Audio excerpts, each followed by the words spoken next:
Yo guys, what's going on? I'm Tim. This is a Cash Killing AC Sports Report. In a video I meant to get to earlier today and I had some issues with is Drew Brees versus Aaron Rodgers. It's the hot topic now.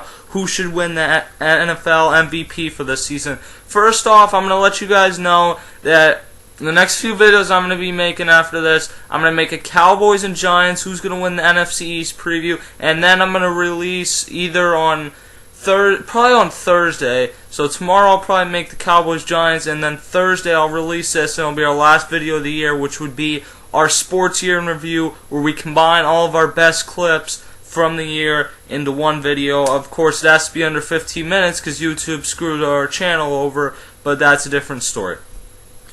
Now, everyone watched Sunday Night Football the other night. Well, actually most people didn't because they were too busy watching the NBA like me. And then Monday night, most people did watch. I was one of them, flipping back and forth between the Sixers game, and I saw Drew Brees break the all-time passing record set by Dan Marino, and it's really brought up a debate who truly is the NFL MVP this year. And with all due respect to Tom Brady, who has had a tremendous season, and a lot of other years he would have won the MVP, Brady does not deserve to go back-to-back this year because he has not had as good a season as Rodgers or Brees. So we're going to focus this comparison on Aaron Rodgers of the Green Bay Packers and Drew Brees of the New Orleans Saints. Now, the one thing I'm not going to do is try and compare records because the records are so close that it really doesn't tell me much. I mean, if Aaron Rodgers is going undefeated, then maybe you look at the record. But other than that, they played each other week 1, and the Packers won by 7 points. So I'm not even going to take that really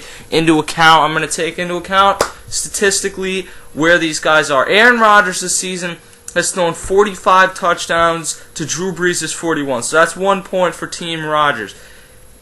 Aaron Rodgers has thrown 6 picks while Drew Brees has thrown 13 picks. And that's kind of been one of the drawbacks with Drew Brees is he's going to throw a ton of touchdowns, but he does occasionally throw some picks. Aaron Rodgers with, just an incredible receiving core. When Jordy Nelson is your third best receiver, well, I guess he's better than that now, but technically he's supposed to be their third receiver behind Jennings and Driver, and Jermichael Finley's not even having that great a year, and Aaron Rodgers is still throwing up only 6 picks this season.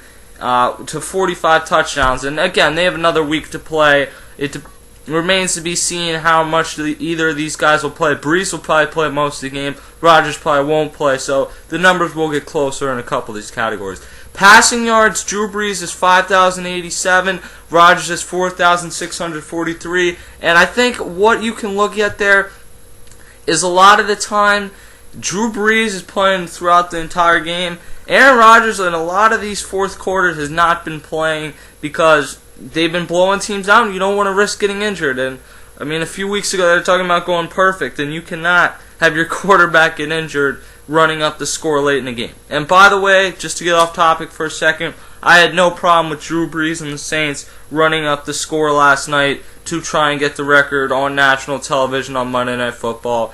If the Falcons have such an issue with it, then their defense should have stopped Drew Brees, which they didn't do.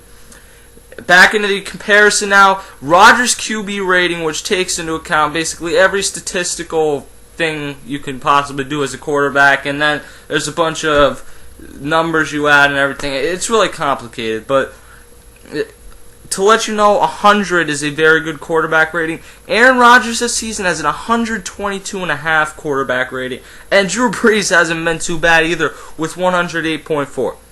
I think the most telling thing is that Rodgers has thrown 100 less passes than Drew Brees. Not exactly, I think it's like 105 less passes, and he's still put up, for the most part, with the exception of passing yards, better numbers. So Drew Brees and just about any other year would be MVP, and I actually think these two teams will eventually end up playing each other in the NFC title game, and if the game was played right now, I would certainly go with the Saints. Now, I picked the Packers to win the Super Bowl and repeat at the beginning of the season, so who knows what I'll be thinking in a few weeks. And last year I picked the Packers to win the NFC, which they obviously did, but in the playoffs I was feeling the Falcons, and we see how that turned out. So anything can happen with these two teams once they meet in the playoffs, and ultimately that might decide who, I mean, obviously I think both of these guys would trade in the MVP for a trip at the Super Bowl. These are the last two Super Bowl MVPs. Both quarterbacks have been